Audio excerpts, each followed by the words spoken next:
Viewers welcome back in program ਜੀ doctor ਸਾਹਿਬ program ਨੂੰ ਅੱਗੇ ਵਧਾਉਂਦੇ ਆ ਅਗਲੇ ਇਸ਼ੂ ਦੇ ਨਾਲ ਕੀ ਕਹਿਣਾ ਚਾਹੋਗੇ ਤੁਸੀਂ ਅਗਲੇ ਇਸ਼ੂ ਬਾਰੇ देखो एक पासे ਤਾਂ ਕਸ਼ਮੀਰ ਸੜ ਰਿਹਾ ਹੈ ਜੀ ਲੋਕ ਵੀ ਸਫਰ ਕਰ ਰਹੇ ਨੇ ਜ਼ਾਹਰ ਹੈ ਸਿਕਿਉਰਿਟੀ ਫੋਰਸਿਸ ਵੀ ਅੰਡਰ ਪ੍ਰੈਸ਼ਰ ਐਕਟ ਕਰ ਰਹੀ ਹੈ ਕਿਉਂਕਿ ਜਦੋਂ ਸਾਰੇ ਲੋਕ ਖਲੋ ਜਾਣ ਗਲੀ ਗਲੀ ਕੂਚੇ ਕੂਚੇ 'ਚ ਫਿਰ ਉਹ ਜਿਵੇਂ ਰਸ਼ੀਆ ਦੇ ਵਿੱਚ ਜਦੋਂ ਯੈਲਸਿਨ ਸੀ ਗੋਰਬਾਚੋਵ ਤੋਂ ਬਾਅਦ ਇੱਕ ਪੀਰੀਅਡ ਆਇਆ ਕਿ ਜਦੋਂ ਲੋਕ ਖਲੋ ਗਏ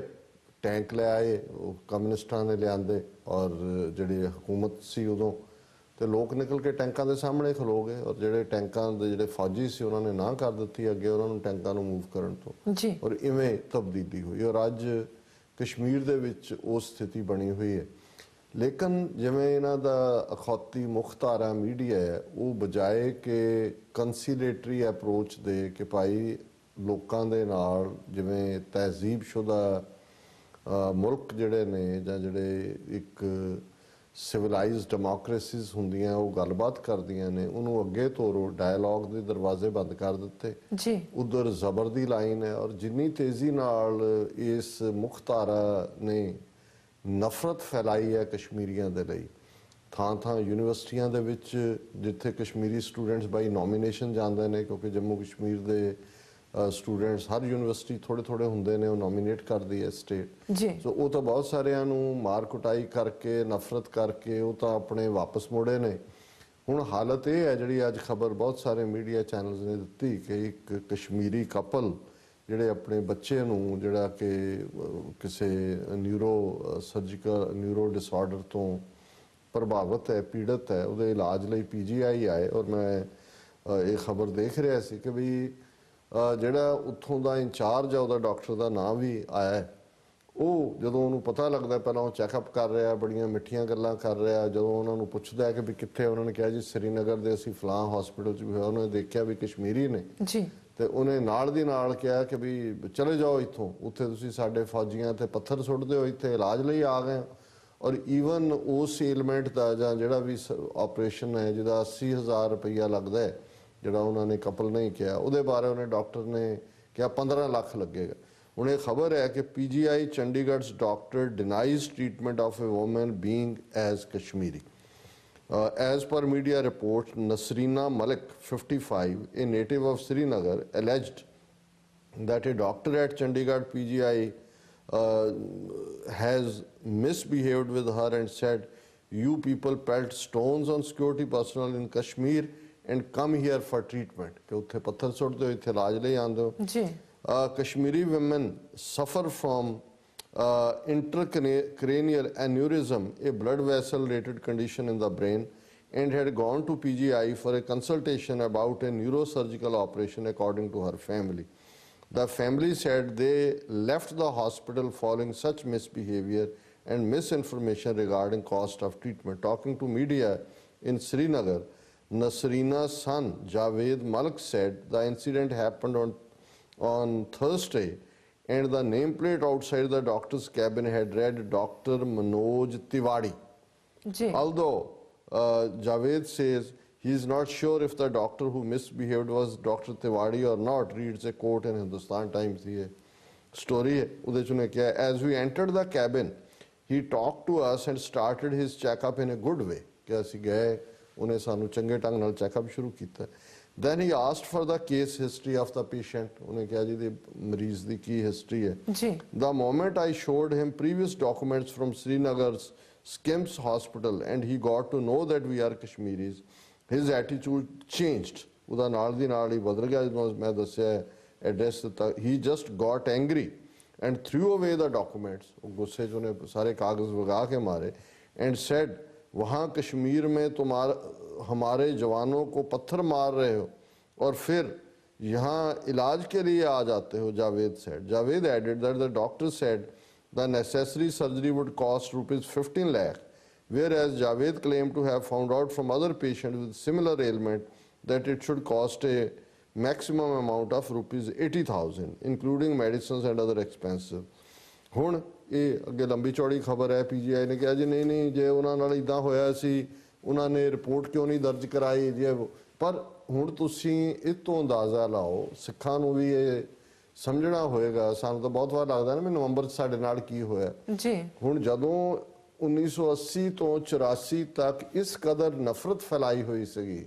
ਔਰ ਸਟੇਟ ਜਿਹੜੀ ਹੈ ਉਹੀ ਮਾਰਨ ਤੇ ਆ ਜਾਂਦੀ ਹੈ, ਤੇ ਆਮ ਲੋਕ ਤਾਂ ਉਹਨੂੰ ਫੋਲੋ, ਲੋਕਾਂ ਨੂੰ ਭੁੱਲ ਗਿਆ 5 ਸਦੀਆਂ ਦੇ ਉਪਕਾਰ ਸਿੱਖਾਂ ਦੇ, ਕਿਉਂਕਿ ਉਹ ਬਣਾ ਦਿੱਤਾ ਸੀ ਕਿ ਅਲਗਾਵਵਾਦੀ, ਉਗਰਵਾਦੀ, ਏਕਤਾ ਅਖੰਡਤਾ ਨੂੰ ਖਤਰਾ। ਇੰਦਰਾ ਗਾਂਧੀ ਨੂੰ ਦੁਰਗਾ ਮਾਤਾ ਬਣਾਇਆ ਸੀ ਤੇ ਜਿਨ੍ਹਾਂ ਨੇ ਦੁਰਗਾ ਨੂੰ ਮਾਰ ਦਿੱਤਾ। ਹੁਣ ਇਹੀ ਹਾਲ ਜੋ ਅੱਜ ਕਸ਼ਮੀਰੀ ਦੀ ਸਟਰਗਲ ਨੂੰ ਇੱਕ ਪਾਸੇ ਤਾਂ ਗੱਲਬਾਤ ਦਾ ਰਸਤਾ ਹੁੰਦਾ ਹੈ, ਉਹਨੂੰ ਬੰਦ ਕਰ ਦਿੱਤਾ, ਔਰ ਇਧਰ ਇੰਨੀ ਕਿ ਨਫ਼ਰਤ ਹੈ ਕਿ ਲੋਕਾਂ 'ਚ ਹੀ ਜਿਹੜੇ ਹੈ ਉਹਨਾਂ ਨੂੰ ਫੇਸ ਕਰਨਾ ਪੈ ਰਿਹਾ। ਦੂਸਰੇ ਪਾਸੇ ਇਹਦੇ 'ਚ ਕੋਈ ਸ਼ੱਕ ਨਹੀਂ ਹੈ ਕਿ ਕਸ਼ਮੀਰ ਦੀ ਮੂਵਮੈਂਟ ਇੰਡੀਜੀਨਸ ਮੂਵਮੈਂਟ ਹੈ, ਉਹਨਾਂ ਦੇ ਹੀ ਬੱਚੇ ਬੱਚੀਆਂ ਨੇ ਸਕੂਲਾਂ ਕਾਲਜਾਂ ਦੇ। ਪਰ ਇਹਨਾਂ ਦਾ ਜਿਹੜਾ ਖੌਤੀ ਮੇਨ ਧਾਰਾ ਮੀਡੀਆ ਔਰ ਗਵਰਨਮੈਂਟ ਹੈ ਉਹ ਇਸ ਪ੍ਰੋਪੇਗੈਂਡੇ ਤੇ ਲੱਗੀ ਹੈ ਤਾਂ ਕਿ ਅਮਰੀਕਾ ਜਾਂ ਵੈਸਟਰਨ ਪਾਵਰ ਜਿਨ੍ਹਾਂ ਦਾ ਦਬਾਅ ਬਣ ਰਿਹਾ ਹੈ ਕਿ ਜੀ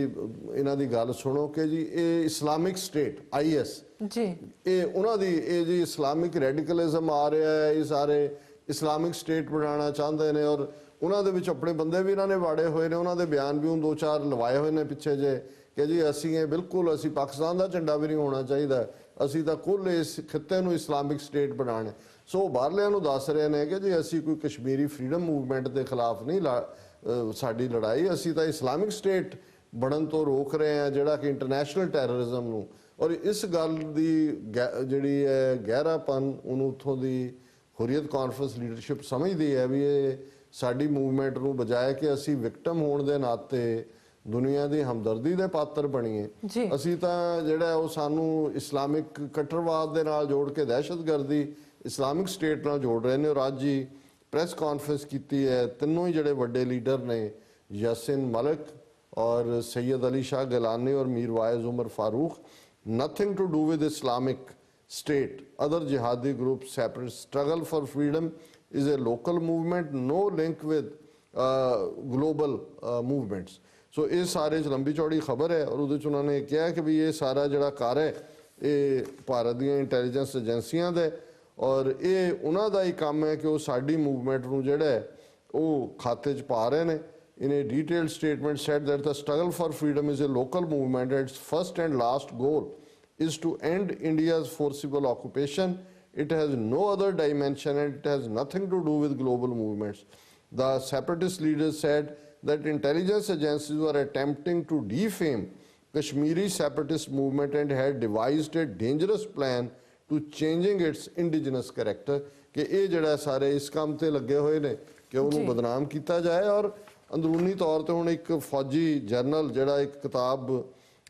जनरल शंकर रॉय चौधरी ये चीफ ऑफ आर्मी स्टाफ रहा, वो AS डुलट इंटैलीजेंस ब्यूरो का चीफ से उसकी किताब के लॉन्च फंक्शन ते आया और उत्थे कह रहा है Kashmiris are not with India says former army chief. The Kashmir conflict could not be solved owing to a section's reluctance to stay with India says former chief of army staff General Shankar Roy Chaudhary। The politically influential Kashmiris of the valley were never keen to associate with India and thus Delhi should utilize other channels to counterbalance the political importance of that section, namely Kashmiri speaking Sunni Muslims। ਹੁਣ ਇਹ ਉਸ ਕਿਤਾਬ release ਤੇ ਕਹਿੰਦੇ ਕਿ ਵੀ the basic factor is that the people of the valley do not like the association with India, it is a known fact। ਹੁਣ ਭਾਵੇਂ left ਹੈਂਡਡਲੀ ਉਹ ਜਦੋਂ ਕਹਿ ਰਿਹਾ ਜੀ ਦੂਜੇ ਸੈਕਸ਼ਨ ਨੂੰ ਨਾਲ ਲਓ, ਇਹ ਸਭ RSS ਲਾਈਨ ਦੇ ਰਹੇ ਨੇ ਕਿ ਉੱਥੋਂ ਕੱਢੋ ਮੁਸਲਮਾਨਾਂ ਨੂੰ ਜਾਂ ਸੈਕਸ਼ਨ 370 ਤੋੜੋ, ਹਿੰਦੂਆਂ ਨੂੰ ਲਿਜਾ ਕੇ ਉੱਥੇ ਵਸਾਓ ਔਰ ਉਹਨਾਂ ਦੀ ਪੋਪੂਲੇਸ਼ਨ ਜਿਹੜੀ ਆ ਉਹ ਬਦਲ ਕੇ ਰੱਖ ਦਿਓ। ਸੋ ਇਹ ਖੁਦ ਜਰਨਲ ਦਾ ਮੰਨਣਾ ਵੀ ਕਸ਼ਮੀਰੀ ਸਾਡੇ ਨਾਲ ਨਹੀਂ ਨੇ, ਇਹ ਆਪਣੇ ਆਪ 'ਚ ਹੀ ਸਬੂਤ ਹੈ ਕਿ ਵੀ ਇਹਨਾਂ ਨੇ ਉਹਨੂੰ ਇੱਕ ਆਕੂਪਾਈਡ ਟੈਰੀਟਰੀ ਬਣਾ ਕੇ ਰੱਖਿਆ ਹੋਇਆ। ਹੁਣ ਇੱਕ ਪਾਸੇ ਜਰਨਲ ਇਹ ਕਹਿ ਰਹੇ ਨੇ ਲੋਕਲ ਹਾਲਾਤ ਕੀ ਹੈ, ਹੋ ਕੀ ਰਿਹਾ, ਔਰ ਜਿਹੜੇ ਵਿਖੇ ਹੋਏ ਹੁੰਦੇ ਨੇ ਬਾਦਲ ਵਰਗੇ ਔਰ ਅਮਰਿੰਦਰ ਵਰਗੇ ਜਿਹੜੇ ਦਿੱਲੀ ਦਰਬਾਰ ਦੇ ਸਟੂਜ ਨੇ, ਇਹੋ ਜਿਹੀ ਸਟੂਜ ਜਿਹੜੀ ਹੈ ਉਹ ਮਹਿਬੂਬਾ ਮੁਫਤੀ ਹੈ ਉੱਥੇ ਜੰਮੂ ਕਸ਼ਮੀਰ ਦੀ, ਉਹਨੇ ਸਟੇਟਮੈਂਟ ਦਿੱਤੀ ਹੈ the only PM Narendra Modi can resolve Kashmir issue Mehbooba Mufti. ਉਹਨੇ ਕਿਹਾ ਜੀ ਜੇ ਕੋਈ ਸੋਲਵ ਕਰ ਸਕਦਾ ਹੈ ਤੇ ਨਰਿੰਦਰ ਮੋਦੀ ਹੈ। ਹੁਣ ਉਹ ਕਿ ਨੱਥ ਕਢਾਉਣ ਨੂੰ ਉਹ ਫਿਰ ਨੱਕ ਵਢਾਉਣ ਨੂੰ। ਹੁਣ ਹਾਲਤ ਇਹ ਹੈ, ਪਰ ਗੱਲ ਉਹੀ ਹੈ ਕਿ ਜਦੋਂ ਤੁਸੀਂ ਜ਼ਮੀਰ ਵੇਚ ਦਿੰਦੇ ਹੋ, ਜਦੋਂ ਤੁਹਾਡੀ ਅਣਖ ਗੈਰਤ ਸਭ ਕੁਝ ਖਤਮ ਹੋ ਜਾਂਦੀ ਹੈ, ਤੁਸੀਂ ਉਸ ਕਿਸਮ ਦੇ ਜਿਹੜੇ ਫਿਰ ਤੁਸੀਂ ਗੰਡੋਏ ਬਣ ਜਾਂਦੇ ਹੋ। ਜਿਵੇਂ ਉਹ ਅਰਥਵਰਮ ਹੁੰਦਾ ਹੈ, ਸਪਾਈਨਲੈਸ, ਟੁੱਥਲੈਸ, ਗਟਲੈਸ, ਨਾ ਤੁਹਾਡੀ ਰੀੜ ਦੀ ਹੱਡੀ ਹੈ, ਨਾ ਤੁਹਾਡੀ ਇੰਟੈਸਟਾਈਨ ਹੈ, ਨਾ ਤੁਹਾਡੇ ਮੂੰਹ 'ਚ ਦੰਦ ਨੇ।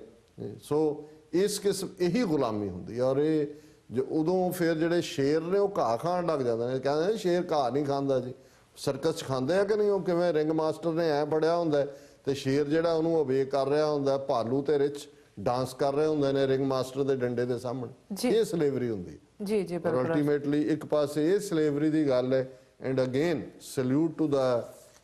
ਕਸ਼ਮੀਰੀਜ਼ ਕਿ ਉਹਨਾਂ ਦੀ ਬਹਾਦਰੀ, ਰੈਜ਼ਿਸਟੈਂਸ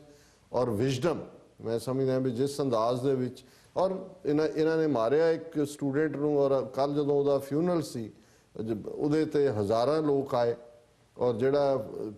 ਸਿਪਾਹੀ ਮਾਰਿਆ ਗਿਆ ਉਸ ਹਮਲੇ ਜਿਹੜਾ ਇਹਨਾਂ ਦੇ ਕਸ਼ਮੀਰੀ ਖਾੜਕੂਆਂ ਨੇ ਕੀਤਾ, ਉਹਦੇ 'ਚ ਸਿਰਫ ਉਹਦੇ ਮਾਪਿਓ ਹੀ ਸੀ, ਟੱਬਰ ਹੀ ਸੀ, ਕੋਈ ਨਹੀਂ ਆਇਆ। ਹੁਣ ਇਹਦੇ ਤੋਂ ਹਾਲਾਂ ਉਹ ਵੀ ਮਰਨ ਵਾਲਾ ਕਸ਼ਮੀਰੀ ਹੋਏਗਾ ਔਰ ਮੁਸਲਮਾਨ ਹੋਏਗਾ, ਲੇਕਿਨ ਉਹਨਾਂ ਨੇ ਕਿਹਾ ਵੀ ਇੱਕ ਪਾਸੇ ਉਹ ਨੇ ਜਿਹੜੇ ਆਪਣੇ ਲੋਕਾਂ ਦੇ ਖਿਲਾਫ ਖੜੇ ਨੇ ਇਹਨਾਂ ਦੇ, ਇੱਕ ਦੂਜੇ ਪਾਸੇ ਉਹ ਨੇ ਜਿਹੜੇ ਆਪਣੇ ਲੋਕਾਂ ਦੇ ਹੱਕ ਲਈ ਮਰਨ ਵਾਲੇ ਨਾਇਕ ਨੇ। ਉਹਨਾਂ ਨੇ ਗਨ ਸਲੂਟ ਵੀ ਦਿੱਤਾ ਜਿਹੜਾ ਉਹਨਾਂ ਦਾ ਆਪਣਾ ਮਰਿਆ। ਸੋ ਕੁੱਲ ਮਿਲਾ ਕੇ ਇਹ ਹੈ ਲੜਾਈ ਜਿਹੜੀ ਹਕੀਕਤਨ ਉੱਥੇ ਹੋ ਰਹੀ ਹੈ। ਇਹਨੂੰ ਹੁਣ ਇਸਲਾਮਿਕ ਕੱਟੜਵਾਦ 'ਚ ਜੋੜ ਦਿਓ, ਇਸਲਾਮਿਕ ਜਿਹਾਦ। ਗੱਲ ਬੜੀ ਸਪਸ਼ਟ ਹੈ ਕਿ ਕਸ਼ਮੀਰੀ ਭਾਰਤ ਨਾਲ ਨਹੀਂ ਰਹਿਣਾ ਚਾਹੁੰਦੇ ਔਰ ਉਹ ਆਪਣਾ ਆਜ਼ਾਦ ਜਿਹੜਾ ਇਹਨਾਂ ਦੇ ਆਕੂਪੇਸ਼ਨ ਤੋਂ ਆਜ਼ਾਦੀ ਚਾਹੁੰਦੇ ਨੇ, ਔਰ ਅਸੀਂ ਉਹਨਾਂ ਦੀ ਇਸ ਮੰਗ ਦੀ ਮੁਕੰਮਲ ਹਮਾਇਤ ਕਰਦੇ ਜੀ ਜੀ। ਡਾਕਟਰ ਸਾਹਿਬ ਇੱਥੇ ਲੈਣਾ ਬ੍ਰੇਕ। ਵਿਊਅਰਸ, ਸਾਨੂੰ ਇਸ ਤਰ੍ਹਾਂ ਬਣੇ ਰਹਿਣਾ, ਮਿਲਦੇ ਹਾਂ ਛੋਟੇ ਵਕਫੇ ਤੋਂ ਬਾਅਦ।